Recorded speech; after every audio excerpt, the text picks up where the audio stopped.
Après un peu plus d'un mois de conflit, le bilan mitigé de l'invasion russe en Ukraine semble bien loin des attentes du Kremlin. Les troupes russes se sont heurtées à une farouche résistance des militaires et civils ukrainiens. En effet, la résistance ukrainienne déjoue tous les pronostics, et tient bon jusqu'à maintenant, malgré la perte de certaines villes comme Kherson. Aujourd'hui Diapason Tech vous propose de découvrir les nouveaux symboles de la résistance ukrainienne, à savoir, 3 armes légères, utilisées par l'armée ukrainienne pour infliger de lourds dégâts, aux colonnes de blindés, et hélicoptères de combat russes. Le missile Stinger. Le missile Stinger est un système de défense aérienne portable. Cela signifie qu'il s'agit d'une arme légère lancée à l'épaule qui peut être rapidement déployée par les troupes au sol. Il peut également être monté sur un véhicule. Sa vitesse supersonique, son agilité et un système de guidage très précis confèrent à l'arme un avantage opérationnel contre les missiles de croisière et toutes les classes d'avions. Pesant environ 10 kg, il a une portée d'environ 8 km et peut cibler des avions volants à basse altitude, des hélicoptères et des drones. Il peut toucher des cibles volant jusqu'à 11 000 pieds. Les récentes mises à jour ont signifié qu'il est également efficace contre les petits drones. Sa vitesse rapide en fait une meilleure option que d'autres armes similaires. Enfin, le Stinger a une longueur de 1,52 m, et un diamètre de 7,62 cm. À cause du Stinger et de certains lance-missiles lourds, la Russie n'a toujours pas réussi à établir sa supériorité aérienne et subit en conséquence d'énormes pertes d'avions. Le missile portatif Javelin. Le Javelin est un missile de type tir et oubli, avec un verrouillage de la cible avant la mise à feu, et d'un autoguidage infrarouge. Chaque missile a un coût de production de l'ordre de 80 000 $.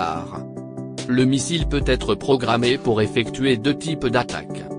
Un mode d'attaque par le dessus, contre les véhicules blindés.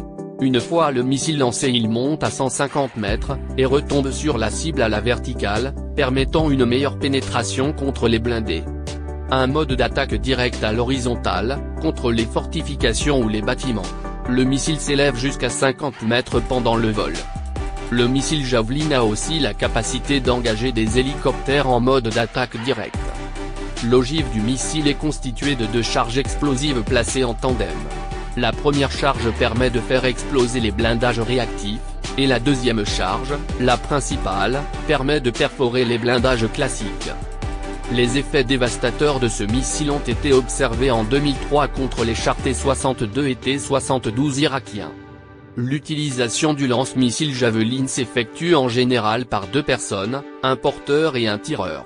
Le porteur identifie les cibles potentielles et évalue le degré de menace des forces de blindés et d'infanterie ennemies, et le tireur vise la cible choisie et lance le missile. Le missile portatif NLAW, ou Robot 57. Pesant à peine 12,5 kg, NLAW ou Robot 57, est un système portable lancé à l'épaule qui peut être utilisé par un seul opérateur. Son ogive perforante peut détruire un char de combat moderne fortement protégé d'un seul coup.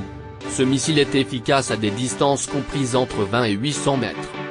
Il est utilisé contre les véhicules blindés à l'arrêt ou en mouvement. Le missile suit une trajectoire préprogrammée et survole à 1 mètre la ligne de visée du tireur.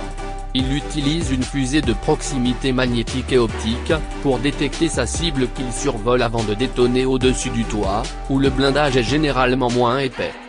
L'arme anti-char légère de nouvelle génération Robot 57, a été fournie par les Britanniques, avant la guerre en janvier. Les Ukrainiens mettent en place des contre-attaques et des embuscades dans la banlieue de Kiev, contre des colonnes blindées russes en utilisant le Robot 57. Depuis le début du conflit, le missile NLAW a détruit un nombre phénoménal d'engins de combat russes. J'espère que cette vidéo vous aura plu.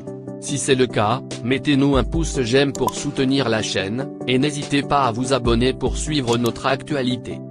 Au revoir, et à bientôt.